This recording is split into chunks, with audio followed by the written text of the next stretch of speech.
จ้าพี่น้องมาแล้วแต่หาเห็ดนะยังเลาะผู้ลงมาเนาะว่าจะลัดไปซื้อเฮอหน้าที่มองยอดเขาล่ะมาผัดมาเห็นอันห้างโต้นนเย็นพี่น้องอันนี้นะอันน่ะคือละแมนแปลว่าแม้มันอ้อยุอ้อหำมีบินมีอันนั้นเนาะเขาว่าโต้นนเย็นน่ะมันมีไปแต่เย็นอันน่ะเห็นยุแม่มันนะมันชอบอันนั้นตอนกลางคืนพี่น้องอันนี้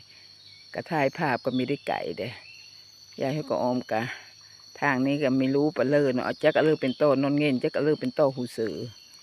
โตหูสือมันก็ลายเนาะอันนี้ลายน้อยหนึ่งพี่น้องคือละแม่นโตนนเงินคือเพิ่นว่าละแม่น้อยแดงๆนะเพิ่นไต่ออมเหินออมห่างเพิ่นอยู่เนาะยายเขาก็ออมก็ไม่เอ็ดเถิดเอามาถ่ายเอาภาพ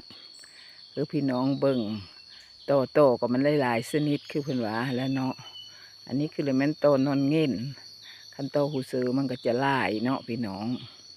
จ้าประมาณนี้ละ